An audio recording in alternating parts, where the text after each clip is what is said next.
YS Jaganmohan Reddy గారు liquor scam లో జైలుకి వెళ్తే భారతిరెడ్డి గారు వైఎస్ఆర్సీపీ తన చేతుల్లో తీసుకుంటారనేది చర్చ నడుస్తా ఉంది. ఎందుకు ఈ రకంగా చర్చ నడుస్తుంది అంటే ఏం చెప్తారు? అసలు లిక్కర్ స్కామే కాదండి, ఆయన మీద ఉన్నటువంటి అవినీతి ఆరోపణలు ఏదైతే ఉన్నాయో అవన్నీ కూడా రాబోయే రోజుల్లో రుజువు అవుతాయి అనేది వాళ్ళకి ఒక క్లారిటీ ఉంది. ఎందుకంటే దొంగతనం చేసిన వాళ్ళకి తెలుసు కదండి, వాళ్ళు దొంగ కాదనేది మనంతరత్నం మనకు తెలుస్తుంది. అవన్నీ ఎట్లయినా సరే కూటమి ప్రభుత్వం బయటకు తీస్తుంది, మనం తప్పించుకోలేము అనేటువంటి వాళ్ళ క్లారిటీ ఉండడం వల్ల భారతిరెడ్డి గారిని తెర మీద తీసుకొస్తా ఉన్నారండి. జగన్ నాటక సూత్రధారి జగన్మోహన్ రెడ్డి గారు అయితే వెనకుండి నడిపించేది మొత్తం ఈ మా వదిన గారు భారతిరెడ్డి గారు. ఆమెనే ఇప్పుడు డైరెక్ట్ గా రంగంలో దిగుతున్నారు అన్నమాట. అనవసరంగా రాద్ధాంతం చేస్తున్నారు టీడీపీ నాయకులు అన్నట్టు మాట్లాడుతున్నారు. అసలు భారతిరెడ్డికి లిక్కర్ స్కామ్ కి సంబంధం లేదు అన్నట్టు కూడా మాట్లాడుతున్నారు. తన బిజినెస్ అనేది చేసుకుంటుంది, ఎందుకు లాగొస్తున్నారు అన్నట్టు మాట్లాడుతున్నారు. బహుశా పులివెందులలో తన భర్త కోసం అయితే తను ప్రచారం చేసింది ఓకే, మరి కుప్పంలో తన భర్త కోసము చంద్రబాబు నాయుడు గారు సతీమణి భువనేశ్వరి గారు ప్రచారం చేయలేదా అన్నట్టు కూడా మాట్లాడుతున్నారు. అవసరం ఉంటే చేస్తారండి ఖచ్చితంగా. వాళ్ళకి ఓటమి భయం పట్టుకుంది కాబట్టి అందరూ వచ్చి ప్రచారం చేయడం జరిగింది. అందులో వచ్చి ప్రచారం చెయ్యకపోవడం ఏమి పెద్ద నేరం కాదు కదండి. ఆవిడ ప్రచారం చేశారు, మేము కూడా సంతోషించాము. ఒక స్త్రీ బయటకు వచ్చి ప్రచారం చేస్తే సంతోషించాము. లిక్కర్ స్కామ్ లో భారతిరెడ్డి గారి హస్తం ఉందా లేదా అనేది రేపు సిబిఐ ఎంక్వైరీలో తేలుతుంది. తేలిన తర్వాత కవిత గారు ఎట్లయితే జైలుకి వెళ్ళారో అట్లా 100% ఆవిడ కూడా వెళ్ళడానికి అవకాశం ఉంది, నేరం నిరూపితం అయితే ఖచ్చితంగా. అంతేగాని ఇప్పుడే భుజాలు తడుముకుంటూ భయపడిపోవటం ఎందుకండి? ఇప్పుడు పట్టు వస్త్రాలు భగవంతుడికి సతీ సమేతంగా సమర్పించాల్సిన చోట ఆయన ఒంటరిగా వెళ్ళారు. అలాంటివి మాట్లాడమనండి. ప్రచారానికి ఒకరు రావచ్చు, 100 మంది రావచ్చు, 1000 మంది రావచ్చు. ప్రచారాలకి, పొలిటికల్ ప్రచారాలకి వీటికి భార్య రావడానికి సంబంధం లేదు. నిన్న మొన్నటి దాకేమో పవన్ కళ్యాణ్ గారి భార్య కనబడట్లేదు, పవన్ కళ్యాణ్ గారి అట్లా ఇట్లా అని చెప్పి మాట్లాడారు. ఇప్పుడు భువనేశ్వరి గారు కనిపించట్లేదు అని చెప్పేసి ఇంకా 2 రోజులు పోతే ఇంకేదన్నా కూడా మాట్లాడగలుగుతారు. నరం నేల నాలుగు ఏదైనా మాట్లాడుతుందని ఏదైనా కూడా ఈ వైఎస్ఆర్సీపీ తెగులు పట్టినటువంటి వ్యక్తులకు మాత్రమే చెల్లుబాటు అవుతుందండి. ఓకే, ఇప్పుడు వాళ్ళేమో అసలు లిక్కర్ స్కామ్ లో మేము తప్పు చేయలేదు, డొల్లా కాకపోతే కక్షపూరితంగా మా మీద కేసులు పెడుతున్నారని చెప్పి వైఎస్ఆర్సీపీ నాయకులు చెప్తున్నారు. లిక్కర్ స్కామ్ ఎలా నడిపారు అనేది యావత్ రాష్ట్ర ప్రజలందరికీ తెలుసు. కరోనా టైంలో కూడా వదిలిపెట్టకుండా లిక్కర్ ఎలా నడిపించారో మనందరం మన కళ్ళతో మనం చూసాం. ఎక్కడ చూసినా సరే లైసెన్సులు విచ్చలవిడిగా ఇచ్చేసి టీచర్లను తీసుకొచ్చి, మనకి గురు బ్రహ్మ గురు విష్ణు అంటాం, అలాంటి టీచర్స్ తీసుకొచ్చి కూడా అక్కడ కాపలా సెక్యూరిటీ లాగా చేసి వాళ్ళతో నేరుగా, అంటే ఎంత క్రూయల్ మైండ్ జగన్మోహన్ రెడ్డి గారితో ఒకసారి ఇక్కడ ఆలోచించాలండి. మనం ఎంత తల్లి తండ్రి గురువు అంటాం, తల్లి తండ్రి తర్వాత భగవంతుల్లా పూజించేటువంటి గురువుని తీసుకొచ్చి మద్యం అమ్మించాడు అంటే ఎట్లాంటి సంస్కారహీనుడు జగన్మోహన్ రెడ్డో మనకి కళ్ళకు కట్టినట్టు కనిపిస్తా ఉందండి. ఒక గ్రేడ్ 1 ఆఫీసర్స్ తీసుకొచ్చి సినిమా హాల్ దగ్గర భిక్షగాళ్ళలాగా టికెట్లు అమ్మించాడు. బ్లాక్ టికెట్లు అమ్ముకునేటువంటి వాళ్ళ ఆలోచన, వాళ్ళ బుద్ధిని బయట పెట్టి వాళ్ళ చేత, అంటే అతనికి వ్యవస్థల మీద ఎంత కక్ష ఉంది అనేది మనకు కనిపిస్తా ఉంది. అదే కక్ష రివర్స్ పెట్టి కొడితే 11కి వాళ్ళు వెళ్ళి సతికిలు పడి కూర్చున్నారు. ఖచ్చితంగా ఈ ఏదైతే ఇబ్బంది పెట్టాడో టీచర్స్ కానివ్వండి, ఇలాగే ఎంఆర్ఓలను కానివ్వండి, వ్యవస్థల్లో ఉన్నటువంటి ఉద్యోగుల్ని ఎంత హీనంగా చూశాడంటే, ఈయనకి 10వ తరగతి పేపర్లు కొట్టేసినటువంటి వ్యక్తికి చదువు విలువ ఎలా తెలుసు చెప్పండి? అట్లా చేసి ఆయన ఎంత విచ్చలవిడిగా మద్యాన్ని ఏర్లే పారించాడో, ఎన్ని వేల మంది ఈ మద్యానికి బలైపోయారో. కల్తీ మద్యాన్ని తీసుకొచ్చి జే బ్రాండ్ల పేరుతోటి తీసుకొచ్చి, జగన్ బ్రాండ్లు అనమాట, అవన్నీ సొంత బ్రాండ్లు, జే బ్రాండ్లు తీసుకొచ్చి వాళ్ళ ప్రాణాలతో ఆడుకుని ఎంత మంది మాన ప్రాణాలు హరించి, వాళ్ళు తాగేసి మద్యం మత్తులో డ్రగ్స్ కలిపి వాటిల్లో ఎంత మంది ఆడబిడ్డలను చిదిమేశారో కూడా మనం చూసామండి. మరి అలాంటి పరిస్థితుల్లో మనం ముందుకి వెళ్ళాలి రాష్ట్రం అని చెప్పి కూటమి బలంగా ఏర్పడటానికి కారణం కూడా ఇదేనండి. ఈ రకంగా బిడ్డల్ని చిదిమేస్తా ఉన్నారు, కల్తీ మధ్యాన్ని విచ్చలవిడిగా ఇంట్లో తల్లి చెల్లి తేడాలి. ఇప్పుడు అమరావతి 2వ విడత ల్యాండ్ పూలింగ్ భూసేకరణను రద్దు చేస్తున్నామన్నట్టు కూడా ప్రభుత్వం జీవో జారీ చేసింది. గతంలో పవన్ కళ్యాణ్ గారు మాట్లాడుతూ, ఒకవేళ మనం 2వ విడత ల్యాండ్ పూలింగ్ చేస్తే రైతుల నుంచి వ్యతిరేకత వచ్చే అవకాశం ఉంది అన్నట్టు కూడా ఆయన వ్యాఖ్యానించారు. మొత్తానికి రాజధాని అమరావతి పరిధిలో 343 ఎకరాల భూసేకరణకు సంబంధించి ప్రభుత్వం మంత్రివర్గం నిర్ణయం తీసుకుంది. దీని మీద జనసేన విజయం సాధించిందా అంటే ఏం చెప్తారు? ల్యాండ్ పూలింగ్ అనేది గతంలో అమరావతి రాజధాని కోసం కొన్ని వందల ఎకరాలు తీసుకోవడం జరిగిందండి. మరి దాన్ని సక్రమమైన అభివృద్ధిలో పెట్టిన తర్వాత అవసరం అయితే రైతులు పెద్ద ఎత్తున స్వాగతిస్తారండి. అమరావతిలో వ్యతిరేకత అనేది రైతుల దగ్గర నుండి రావడం, పవన్ కళ్యాణ్ గారు మాట్లాడిన విషయం ఏంటంటే ముందు దీన్ని మనం అభివృద్ధి చేద్దాం, ఉన్నటువంటి దాన్ని అభివృద్ధి చేసిన తర్వాత రైతుల దగ్గర నుండి మనకు అవసరం అయితే తీసుకొని దాన్ని అభివృద్ధి చేద్దామని చెప్పి ఆయన క్లియర్ కట్ గా చెప్పారండి. అంతేగాని వాళ్ళతో వ్యతిరేకించడమో లేకపోతే విభేదించడమో అనేది అక్కడ 100% లేదు.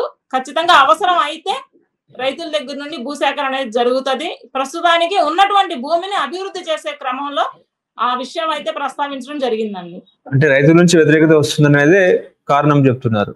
రైతుల నుండి వ్యతిరేకత అనేది రాకపోవచ్చు అండి. రైతుల నుండి వ్యతిరేకత వస్తే వాళ్ళు అన్ని వేల ఎకరాలు ముందుకొచ్చి ఇవ్వరు కదండి అమరావతి రైతులు. కాకపోతే పవన్ కళ్యాణ్ గారు మాట్లాడిన ఉద్దేశం వెనక అర్థమైతే అదేనండి, ఉన్నటువంటి దాన్ని ముందు అభివృద్ధి చేద్దాము, అవసరం అయితే తీసుకుందాం అని చెప్పి ఆయన తెలియజేయడం జరిగింది. ఓకే, ఇప్పుడు రీసెంట్ గా అసెంబ్లీలో ఏంటంటే Bonda Uma versus deputy CM Pawan Kalyan మధ్య ఒక కుంపటి కాలుష్యం ఏర్పడింది అన్నట్టు కూడా మాట్లాడుతున్నారు. పవన్ కళ్యాణ్ గారు అపాయింట్మెంట్ ఇవ్వరు, ఇచ్చినా కూడా అందుబాటులో ఉండరు అన్నట్టు కూడా చర్చ నడుస్తా ఉంది. అసలు ఎవరు టార్గెట్ చేస్తున్నారు అంటే ఏం చెప్తారు? బోండా ఉమ్మ గారు మాట్లాడటం కూడా ఒక రకంగా మంచిదేనండి. ఎందుకంటే ప్రజలకు కూడా వాస్తవాలు వెలుగులోకి వచ్చాయి. అదే నియోజకవర్గం అసలు నాకు తెలిసి ఆ ఉమ్మగారి నియోజకవర్గం ఎంత కాలుష్యంలో మగ్గిపోతుందో మాకైతే తెలియదు.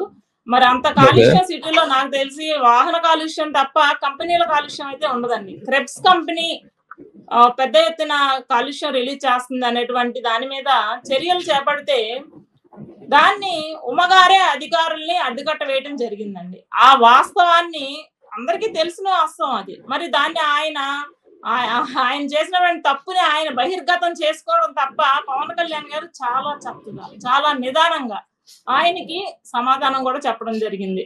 ఎందుకు కంప్లైంట్ ని వెనక్కి తీసుకోవాలని చెప్పి ఒత్తిడి చేశారు అంటే లావాదేవీలు కుదరనప్పుడు ఒక రకంగా కుదిరినప్పుడు ఒక రకంగా ప్రవర్తించడం అనేది కరెక్ట్ కాదు అని చెప్పి ఇండైరెక్ట్ గా పవన్ కళ్యాణ్ గారు చెప్పారండి. పవన్ కళ్యాణ్ గారి మీద బురద వేసే క్రమం ఎవరు చేసినా సరే అది జన సైనికులు అయితే ఉపేక్షించరండి. వాస్తవాలు తెలుసుకోవాలి. ఫస్ట్ వాస్తవాలు తెలుసుకోకుండా అంటే మనం అంతర్గతంగా చేస్తున్నాం కదా, బహిర్గతంగా ఏం మాట్లాడినా చెల్లుబాటు అవుతుంది అంటే అది వర్కౌట్ అవ్వదు. పవన్ కళ్యాణ్ గారు అందుబాటులో లేకపోతే ఇన్ని కార్యక్రమాలు ఎలా జరుగుతున్నాయి? పెద్ద ఎత్తున పిఠాపురంలో ఎంత అభివృద్ధి జరుగుతుందో మీ నియోజకవర్గంలో ఉమ్మగారి నియోజకవర్గంలో ఆయన చేసిన అభివృద్ధి ఏంటో చెప్పమనండి. మరి పవన్ కళ్యాణ్ గారు ఎంత పెద్ద ఎత్తున ఒక పక్క అన్ని శాఖలను బాధ్యతాయుతంగా నిర్వహిస్తూ ఆయన వ్యాపారాలను చూసుకుంటూ అటు కుటుంబాన్ని చూసుకుంటూ రాష్ట్ర ప్రజల్ని ఎంత సుభిక్షంగా చూస్తున్నారు అనేది ఒక్క పవన్ కళ్యాణ్ గారికి మాత్రమే అది సాధ్యమయ్యే విషయం అండి. ఎక్కడైనా సరే పవన్ కళ్యాణ్ గారు పంచాయతీరాజ్ వ్యవస్థలు నిర్వీర్యం అయిపోయినప్పుడు వైసీపీ గవర్నమెంట్ లో శుభ్రంగా ప్రెసిడెంట్లు అనేది ఎలాంటి పవర్స్ లేకుండా చేసి ఒక బొమ్మలాగా చేసి కూర్చోబెట్టారు అక్కడ. అలాంటి వ్యక్తుల్ని మళ్ళీ పంచాయతీరాజ్ వ్యవస్థల్ని పునరుద్ధరిస్తూ గతంలో వరదలు వచ్చినప్పుడు కూడా వరద ప్రభావిత ప్రాంతాలకి ప్రతి పంచాయతీకి ₹1,00,000 ఆయన సొంత నిధుల నుండి ఇచ్చినటువంటి వ్యక్తి పవన్ కళ్యాణ్ గారు అండి. ఉపాధి హామీ పథకం కింద ఎన్ని లక్షల మందికి ఉపాధి హామీ కల్పించారో మనం చూసాం.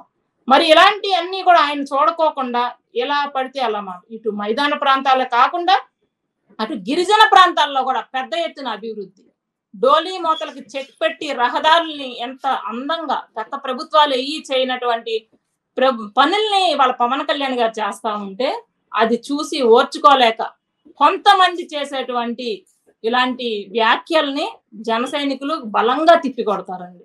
అది కూటమి ప్రభుత్వమా లేకపోతే అటు వైసీపీ ప్రభుత్వమా కాదు. ఇక్కడ ఒక చిన్న విషయం అండి, మేము అధికారంలో కూటమిలో ఉన్నప్పటికీ కూడా అటు అధికారంలో భాగస్వామ్యం, ఇటు ఎక్కడైనా తప్పు జరిగితే ప్రశ్నించే ప్రతిపక్షం కూడా జనసేనే. తప్పు జరిగితే ఎక్కడ తప్పు జరిగినా అది కూటమి ప్రభుత్వంలో అయినా సరే పవన్ కళ్యాణ్ గారి శాఖల్లో అయినా సరే జనసేన జన సైనికులు ప్రశ్నిస్తారు. వాళ్ళకి న్యాయం జరిగే వరకు బాధితుల పక్షాన్ని నిలబడతారు. అంతేగాని మైకోపోతే మేము రాము లేకపోతే మేము చేసిన తప్పుల్ని కప్పిపుచ్చుకొని పవన్ కళ్యాణ్ గారి మీద బురదేస్తాము అనేటువంటి వ్యక్తుల్ని మేము అసలు ఉపేక్షించమండి. అదే విధంగా విపక్షమా మీరు? ప్రతిపక్షం మేమే, స్వపక్షం మేమే, రెండు మేమేనండి. కాకపోతే ఏంటంటే పవన్ కళ్యాణ్ టార్గెట్ చేశారనేది చర్చ. టీడీపీ నాయకులు టార్గెట్ చేశారు, బోండా ఉమ్మ గారు టార్గెట్ చేశారు. బోండా ఉమ్మ వెనకాల ఎవరున్నారో కూడా చెప్తామన్నట్టు కూడా మాట్లాడుతున్నారుగా. టార్గెట్ చేస్తే మేము ఏ రకంగా అయితే అధికార పక్షంలో కూర్చోబెట్టగలమో, మోకాళ్ళ మీద వంచి కూర్చోబెట్టగల సత్తా కూడా జనసేన పార్టీకి ఉంది, పవన్ కళ్యాణ్ గారికి ఉంది. ఆ విషయం అందరికీ తెలుసండి. అక్కడ చంద్రబాబు గారు, మోదీ గారు, పవన్ కళ్యాణ్ గారు చాలా క్లియర్ గా ఉన్నారు. వీళ్ళు ఏదైనా విభేదాలు సృష్టించాలి అనుకున్న వాళ్ళని ఏ రకంగా ఎక్కడ కట్టడి చేయాలనేది రాజకీయ చాణికుడైనటువంటి చంద్రబాబు గారికి బాగా తెలుసు. కాబట్టి తెలుసుకొని మసలుకుంటే రాజకీయ జీవితం ఉంటది కొంతమందికి. లేదంటే గనక మనం చూసాంగా వైనాట్ 175 బ్యాచ్. కూటమిలో చీలికేరిపడే అవకాశం ఉందంటారా? జనసేన వర్సెస్ టీడీపీ అలాంటి వాతావరణం 100% ఉండదు. పవన్ కళ్యాణ్ గారు ఏదైతే చెప్పారో దిశానిర్దేశం జన సైనికులకి ఎప్పటికప్పుడు అటు ఎమ్మెల్యేలకి ఇటు ఎంపీలకి జన సైనికులకి క్లియర్ కట్ గా చెప్తున్నారు. ఇంకా 15 సంవత్సరాలు కూటమి ఉంటుంది, దానికి మీరు మెంటల్ గా ప్రిపేర్ అవ్వండి, పని చేయండి అని చెప్తున్నారు. అసలు ఎవ్వరు ఊహించినటువంటి విషయం. జనసేన టీడీపీ పొత్తు అనేది ఏ ఒక్క జన సైనికులు గాని రాష్ట్ర ప్రజలు గాని అనుకుంటున్నారు కానీ అది అవ్వదు అనుకున్న వాళ్లే తప్ప ఇది అవుతుంది అని చెప్పి పవన్ కళ్యాణ్ గారు నిరూపించారండి. అదేవిధంగా బీజేపీ టీడీపీ పొత్తును కుదిర్చింది కూడా మన పవన్ కళ్యాణ్ గారే. అది కూడా అసాధ్యం అన్నదాన్ని సుసాధ్యం చేసి చూపించినటువంటి వ్యక్తి పవన్ కళ్యాణ్ గారు.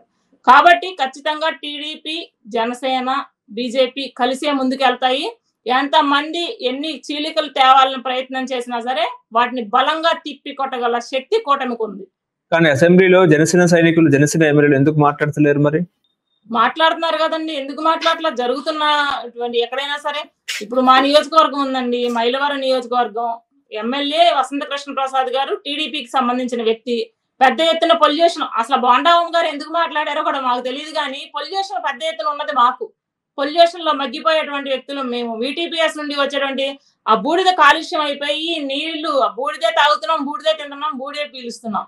అటువంటి మా గురించి మరి అసెంబ్లీలో చర్చ జరిగింది. ఇప్పుడు జన సైనికులు అదే గనక జనసేన పార్టీ ఎమ్మెల్యే మాట్లాడితే గనక దురుద్దేశంతో మాట్లాడారు అని విమర్శలు రావచ్చు. కానీ అదే టీడీపీ ఎమ్మెల్యే కూడా ప్రజాక్షేమాన్ని దృష్టిలో ఉంచుకొని మాట్లాడారు.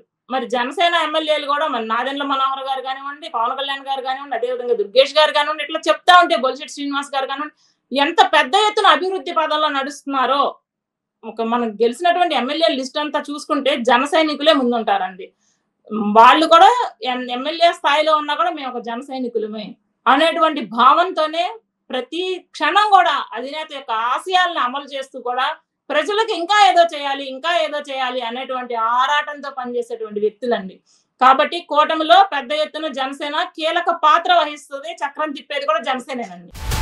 హలో, తెలుగు రాజ్యం ఛానల్ చూస్తున్నారా? సామాజిక, రాజకీయ, జీవన చిత్రణే తెలుగు రాజ్యం. అతిశయోక్తులు, అసత్యాలు ఉండవు. రాజకీయ కోణం కాదు, ప్రజా కోణమే కొలబద్ద. తెలుగు రాజ్యం వీక్షణ మీ ఉత్తమ అభిరుచికి నిదర్శనం.